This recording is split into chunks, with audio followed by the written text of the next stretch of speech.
ਨਮਸਕਾਰ ਖਬਰਾਂ ਦੇ ਇਸ ਬੁਲੇਟਿਨ ਵਿੱਚ ਤੁਹਾਡਾ ਸਵਾਗਤ ਹੈ। ਮੈਂ ਹਾਂ ਤਰਨਜੀਤ ਕੌਰ। ਪਹਿਲਾਂ ਪੇਸ਼ ਨੇ ਚੁਣਵੀਆਂ ਖਬਰਾਂ। ਪ੍ਰਧਾਨ ਮੰਤਰੀ ਨਰਿੰਦਰ ਮੋਦੀ ਅਨੁਸਾਰ ਰੱਖਿਆ ਖੇਤਰ ਵਿੱਚ ਭਾਰਤ ਨਵੀਆਂ ਉਚਾਈਆਂ ਛੂ ਰਿਹਾ ਹੈ। ਗਾਂਧੀਨਗਰ ਵਿੱਚ 12ਵੇਂ ਡਿਫੈਂਸ ਐਕਸਪੋ ਦਾ ਰਸਮੀ ਉਦਘਾਟਨ ਕੀਤਾ। ਕੇਂਦਰੀ ਮੰਤਰੀ ਅਨੁਰਾਗ ਸਿੰਘ ਠਾਕੁਰ ਵੱਲੋਂ ਸਵੱਛ ਭਾਰਤ 2022 ਤਹਿਤ ਮੈਗਾ ਸਵੱਛਤਾ ਡਰਾਈਵ ਦਾ ਨਵੀਂ ਦਿੱਲੀ ਤੋਂ ਸ਼ੁਭ ਆਰੰਭ। ਪ੍ਰਸਾਰ ਭਾਰਤੀ ਦੇ ਮੈਂਬਰ ਫਾਈਨਾਂਸ DPS ਨੇਗੀ ਨੇ ਕਿਹਾ ਕਿ ਪ੍ਰਸਾਰ ਭਾਰਤੀ ਵਿੱਚ ਨਵੀਂ ਟੈਕਨੋਲੋਜੀ ਲਿਆਉਣ ਨੂੰ ਦਿੱਤੀ ਜਾ ਰਹੀ ਹੈ ਤਰਜੀਹ।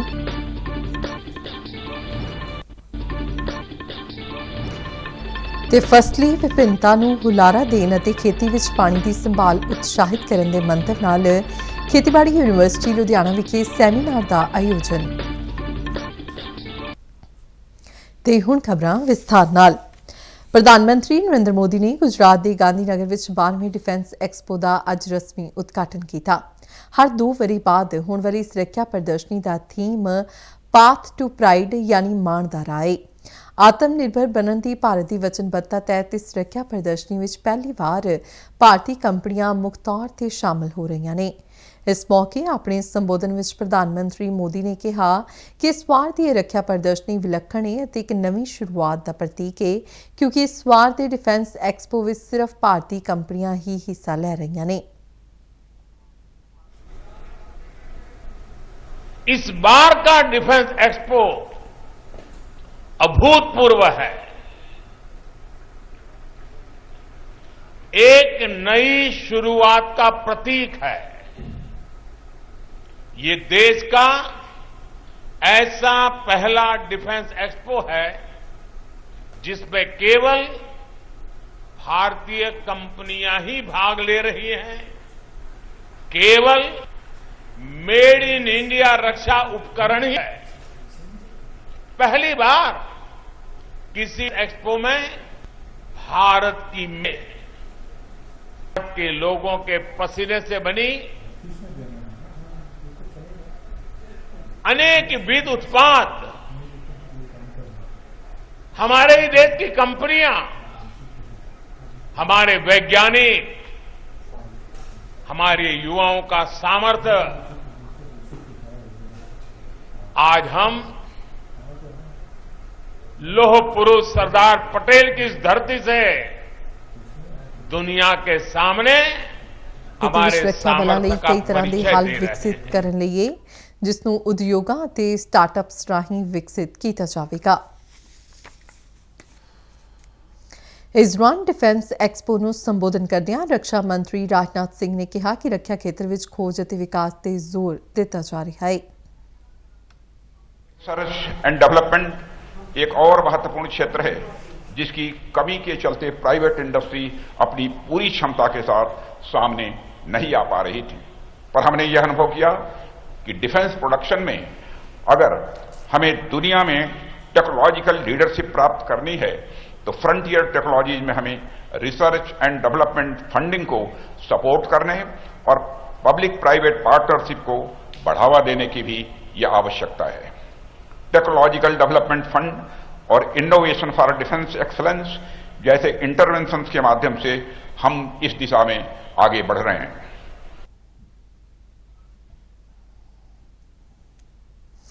ਕੇਂਦਰੀ ਯੁਵਾ ਮਾਮਲੇ ਅਤੇ ਖੇਡ ਮੰਤਰੀ ਅਨੁਰਾਗ ਸਿੰਘ ਠਾਕੁਰ ਨੇ ਅੱਜ ਦਿੱਲੀ ਦੇ ਚਾਂਦਨੀ ਚੌਂਕ ਤੋਂ ਸਵੱਛ ਭਾਰਤ 2022 ਤਹਿਤ ਮੈਗਾ ਸਵੱਛਤਾ ਡਰਾਈਵ ਦਾ ਸ਼ੁਭ ਆਰੰਭ ਕੀਤਾ। ਇਸ ਤਹਿਤ ਸਫਾਈ ਮੁਹਿੰਮ ਦੇਸ਼ ਭਰ ਦੇ ਸਾਰੇ ਪਿੰਡਾਂ ਵਿੱਚ ਵੀ ਚਲਾਈ ਗਈ ਹੈ। ਇਸ ਦਾ ਮੰਤਵ ਸਵੱਛ ਭਾਰਤ ਮੁਹਿੰਮ ਵਿੱਚ ਜਨਤਕ ਭਾਗੀਦਾਰੀ ਯਕੀਨੀ ਬਣਾਉਣ ਲਈ ਗਤੀਵਿਧੀਆਂ ਨੂੰ ਹੋਰ ਤੇਜ਼ ਕਰਨਾ ਹੈ। ਮਹੀਨਾ ਭਰ ਚੱਲਣ ਵਾਲੇ ਦੇਸ਼ ਵਿਆਪੀ ਸਵੱਛ ਭਾਰਤ 2022 ਦੀ ਸ਼ੁਰੂਆਤ ਬੀਤੇ 1 ਅਕਤੂਬਰ ਨੂੰ ਉੱਤਰ ਪ੍ਰਦੇਸ਼ ਦੇ ਪ੍ਰਯਾਗਰਾਜ ਤੋਂ ਕੀਤੀ ਗਈ ਸੀ।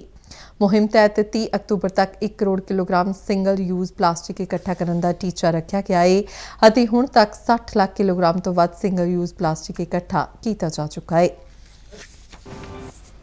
तो प्रधानमंत्री जी बार बार कहते हैं कि जन भागीदारी से जन आंदोलन, युवा की भागीदारी के बिना अधूरी है। और जब हम नए भारत की कल्पना करते हैं तो स्वच्छ भारत के बिना नए भारत हो ही नहीं सकता। अब एक है कि विभाग कहता है कि हम स्वयं करते हैं, क्या हम क्लीन इंडिया के एम्बेसडर बन सकते हैं? इससे आपकी भी पहचान बनेगी, आपका क्षेत्र स्वच्छ बनेगा। और कई बार क्या है, हम लोग स्वयं तो स्वच्छता करते हैं, झाड़ू उठा के चलेंगे, बोरी उठा के चलेंगे, प्लास्टिक इकट्ठा करेंगे, लेकिन जनता की भागीदारी नहीं करते। ਪ੍ਰਸਾਰ ਭਾਰਤੀ ਵਿੱਚ ਪ੍ਰੋਗਰਾਮ ਦਾ ਭਵਿੱਖ ਆਧੁਨਿਕੀਕਰਨ ਅਤੇ ਨਵੀਂ ਤਕਨੀਕ ਦੇ ਵਿਸ਼ੇ ਤੇ ਇੱਕ ਪ੍ਰੈਸ ਸੰਵਾਦ ਦਾ ਆਯੋਜਨ ਅੱਜ ਚੰਡੀਗੜ੍ਹ ਦੂਰਦਰਸ਼ਨ ਕੇਂਦਰ ਵੱਲੋਂ ਕਰਵਾਇਆ ਗਿਆ। ਇਸ ਵਿੱਚ ਪ੍ਰਸਾਰ ਭਾਰਤੀ ਦੇ ਮੈਂਬਰ ਫਾਈਨਾਂਸ ਅਤੇ ਪਰਸੋਨਲ DPS ਨੇਗੀ ਮੁੱਖ ਬੁਲਾਰੇ ਵਜੋਂ ਮੌਜੂਦ ਰਹੇ। ਇਸ ਸੰਵਾਦ ਦੌਰਾਨ ਪ੍ਰਸਾਰ ਭਾਰਤੀ ਵਿੱਚ ਵੱਧਦੇ ਆਧੁਨਿਕੀਕਰਨ ਅਤੇ ਨਵੀਂ ਤਕਨੀਕ ਬਾਰੇ ਚਰਚਾ ਕੀਤੀ ਗਈ।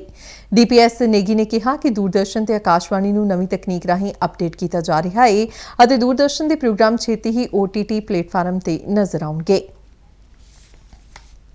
इसमें जो हम इक्विपमेंट ला रहे हैं वो लेटेस्ट लाएंगे, जो हमारे HD upgradeable to UHD compliant होंगे, और उसी तरह जो हमारे स्टूडियो होंगे वो UHD कंप्लायंट होंगे।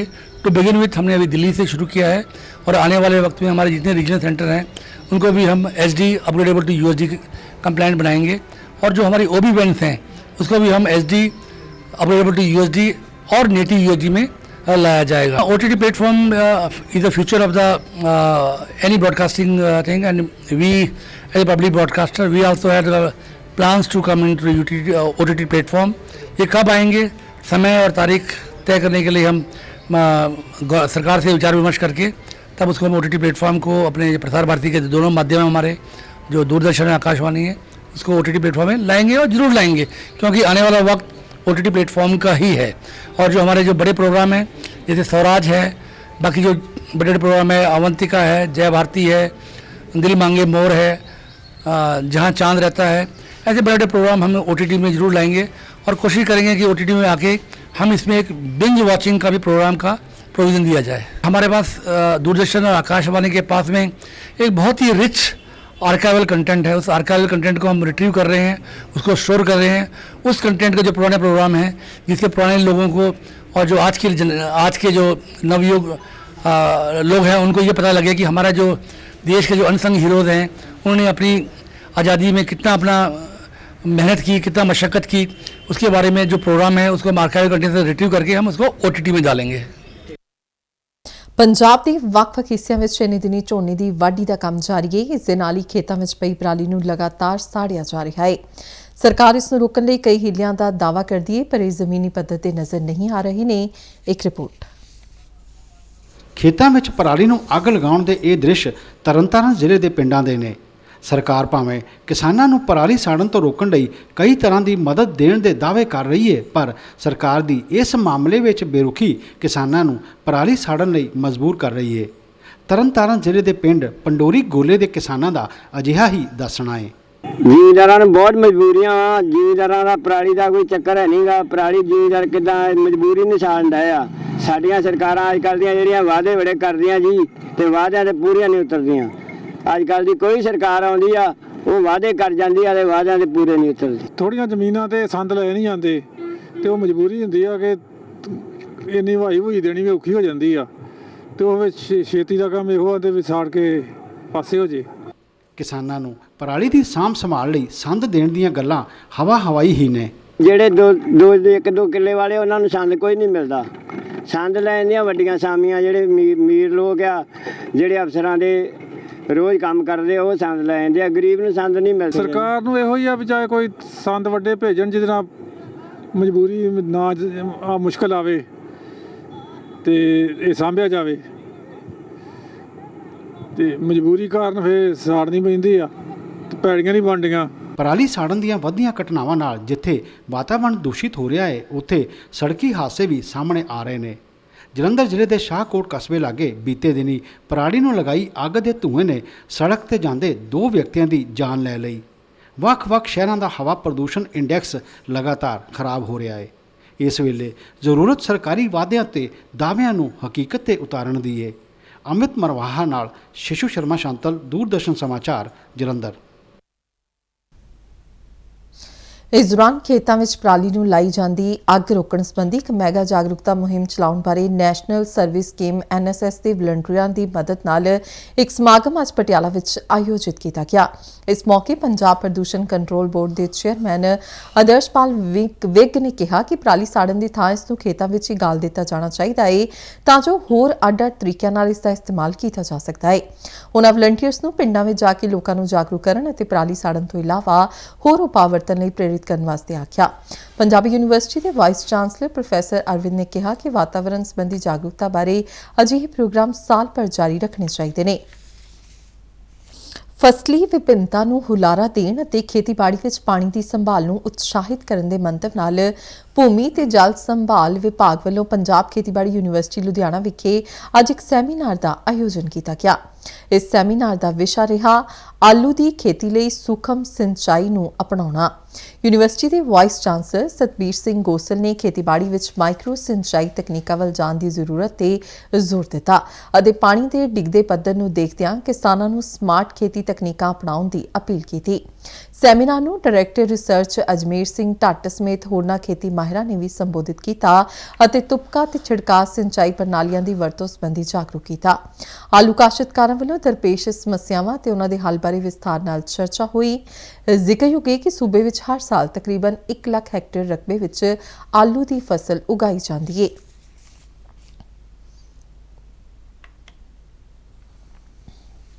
ਪੰਜਾਬ ਪੁਲਿਸ ਦੀ ਹਿਰਾਸਤ 'ਚੋਂ ਬੀਤੇ ਦਿਨੀ ਫਰਾਰ ਹੋਏ ਗੈਂਗਸਟਰ ਦੀਪਕ ਟੀਨੂ ਨੂੰ ਦਿੱਲੀ ਪੁਲਿਸ ਦੇ ਸਪੈਸ਼ਲ ਸੈੱਲ ਨੇ ਰਾਜਸਥਾਨ ਦੇ ਅਜਮੇਰ ਸ਼ਹਿਰ ਤੋਂ ਗ੍ਰਿਫਤਾਰ ਕਰ ਲਿਆ ਹੈ। ਦੀਪਕ ਟੀਨੂ ਨੂੰ ਸਿੱਧੂ ਮੂਸੇਵਾਲਾ ਕਤਲ ਕੇਸ ਵਿੱਚ ਪੁਲਿਸ ਨੇ ਗ੍ਰਿਫਤਾਰ ਕੀਤਾ ਸੀ, ਪਰ ਉਹ ਪੁਲਿਸ ਨੂੰ ਚਕਮਾ ਦੇ ਕੇ ਹਿਰਾਸਤ 'ਚੋਂ ਭੱਜ ਗਿਆ ਸੀ। ਦਿੱਲੀ ਪੁਲਿਸ ਦੇ ਸਪੈਸ਼ਲ ਸੈੱਲ ਦੇ ਵਿਸ਼ੇਸ਼ ਕਮਿਸ਼ਨਰ HGS ਧਾਲੀਵਾਲ ਨੇ ਦੱਸਿਆ ਕਿ ਉਸ ਨੂੰ ਕੇਕਰੀ ਅਜਮੇਰ ਤੋਂ ਫੜਿਆ ਗਿਆ ਹੈ।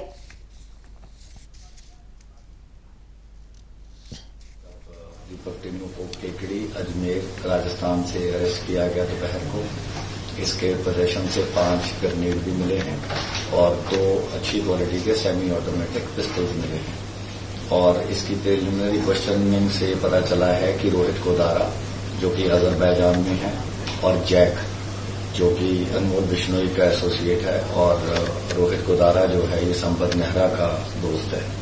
इन्होंने बाहर से बैठे बैठे इसको ये हाइड आउट प्रोवाइड करने में मदद करी थी। ਖਬਰਾਂ ਦੇ ਬੁਲੇਟਿਨ ਸਾਡੇ ਦਰਸ਼ਕ RNU DDK ਜਲੰਧਰ ਦੇ YouTube ਚੈਨਲ, Facebook ਪੇਜ ਅਤੇ Twitter ਹੈਂਡਲ ਤੇ ਵੀ ਵੇਖ ਸਕਦੇ ਨੇ। ਤੇ ਇਸ ਦੇ ਨਾਲ ਹੀ ਖਬਰਾਂ ਦਾ ਇਹ ਬੁਲੇਟਿਨ ਖਤਮ ਹੋਇਆ। ਇਜਾਜ਼ਤ ਦਿਓ। ਨਮਸਕਾਰ।